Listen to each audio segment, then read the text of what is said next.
Friends, $500 కోట్ల వ్యాపార సామ్రాజ్యాన్ని తృణప్రాయంగా వదులుకొని మరీ బౌద్ధ భిక్షువుగా మారిపోయాడు. మీరు విన్నది నిజమే. ఒక కథ చెప్తాను వినండి. Robin Sharma best seller the monk who sold his Ferrari అనే ఒక నవల ఉంది. అందులో కథానాయకుడు జూలియన్ మాంటిల్ తిరుగులేని క్రిమినల్ లాయర్. తృప్తి లేని తన జీవన విధానంతో విసిగి అపారమైన ఆస్తులన్నిటిని అమ్మేసి తనను తాను తెలుసుకునేందుకు ప్రయత్నిస్తాడు. సేమ్ ఇలాంటిదే మలేషియాకు చెందిన వెన్ అజాన్ సిరి సంపన్నోది. అలాంటి కథే. ఏకంగా $500 కోట్ల వ్యాపార సామ్రాజ్యాన్ని తృణప్రాయంగా వదులుకొని మరీ బౌద్ధ భిక్షువుగా మారిపోయాడు. ఆయన తండ్రి ఆనందకృష్ణన్ ఆలియాస్ ఏకే మలేషియాలో 3వ అత్యంత ధనవంతుడు. ఆయన ఆస్తి 42,000 కోట్ల పైమాటే. Telecom, satellites, media, oil, gas, real estate రంగంలో విస్తరించిన వ్యాపార సామ్రాజ్యమైనది. అలాంటి ఏకేకు సిరిపన్ను ఏకైక కుమారుడు. అంతటి ఆస్తిని వదులుకొని బుద్ధం శరణం గచ్చామి అన్నాడు.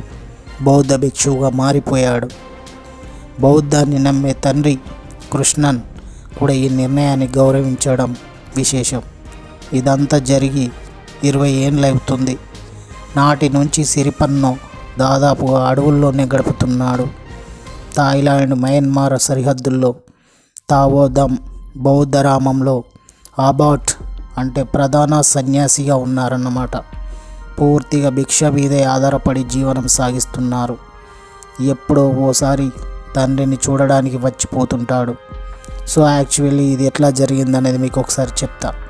సిరిపన్ను జీవితంలోని భిన్న సంస్కృతులున్నాయి. ఆయన తల్లి మోంబో జరోంగ్స్వే సుప్రింద చక్రబన్ థాయ్ రాజ్ కుటుంబీకురాలు. ఆయన తన 2 సోదరిమణులతో కలిసి లండన్లో పెరిగారు. అక్కడే చదువు పూర్తి చేశారు.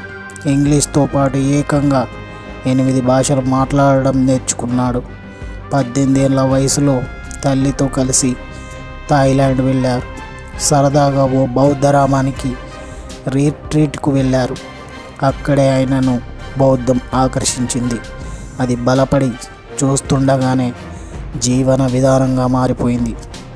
అంతలోనే సిరిపన్ను పూర్తిగా బౌద్ధ భిక్షువుగా మారిపోయాడు. ఇది అసలు విషయం.